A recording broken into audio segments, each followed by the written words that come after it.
നിങ്ങളൊരു Rajasthan trip plan ചെയ്യുന്നുണ്ടെങ്കിൽ main ആയിട്ടും 4 സിറ്റീസിലേക്കാണ് പോകേണ്ടത്. ജയ്പൂർ, ജയ്സാൽമർ, ജോധ്പൂർ ആൻഡ് ഉദയ്പൂർ. നമ്മളിപ്പോ തേർഡ് സിറ്റി ജോധ്പൂരിലാണ്. This is our day 1 in Jodhpur and 7th day in Rajasthan. അപ്പൊ ജോധ്പൂരിലെ മസ്റ്റ് വിസിറ്റ് പ്ലേസസ് കാണാം. We stayed in Zostel Ratanada. The first thing I notice while entering was a vintage Nissan Patrol. It's a very beautiful property and ജോധ്പൂരിലെ famous restaurant Olive കോട്ടും അവിടെ തന്നെയാണ്. They also have A pool, courtyard, പിന്നെ games area, അങ്ങനെ full rich ആയ ഒരു പ്രോപ്പർട്ടിയാണ്. നമ്മൾ റെഡിയായി രാവിലെ നേരത്തെ പോയത് ജോധ്പൂരിലെ ക്ലോക്ക് ടവർ കാണാനാണ്. ഇതിന് ചുറ്റും തന്നെയാണ് ലോക്കൽ മാർക്കറ്റ്. അവിടെ തന്നെ ഒരു ഫേമസ് ഓംലെറ്റ് ഷോപ്പ് ഉണ്ട്. സോ ബ്രേക്ക്ഫാസ്റ്റ് ആയിട്ട് നമ്മളൊരു ചീസ് ഓംലെറ്റും കഴിച്ച് വീണ്ടും തിരിച്ചു വന്ന് കുറെ ഫോട്ടോസ് എടുത്തു. Then we went to the next destination 2, ജസ്വന്താര. This is a monument made of white marble.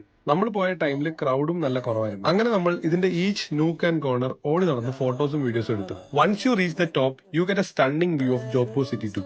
അങ്ങനെ കുറച്ച് നേരം കൂടെ അവിടെ സ്പെൻഡ് ചെയ്തിട്ട് we went back to Zostel. You know Jodhpur is called the blue city. അതെന്താണെന്ന് അറിയാൻ വേണ്ടി you should see our next reel. Because we are taking you on a heritage walk through Jodhpur on our next video. Also, Rajasthan trip plan ചെയ്യുന്ന നിങ്ങളുടെ ഫ്രണ്ട്സിന് ഈ reel share ചെയ്യാൻ മറക്കരുത്. We have everything about Rajasthan trip as series on our page. എല്ലാ ആക്ടിവിറ്റീസും നമ്മൾ self book ചെയ്തതാണ്. ഇതിന്റെ ഫുൾ ഐറ്റിനറി വേണ്ടവർ do comment Rajasthan, we'll send it to you.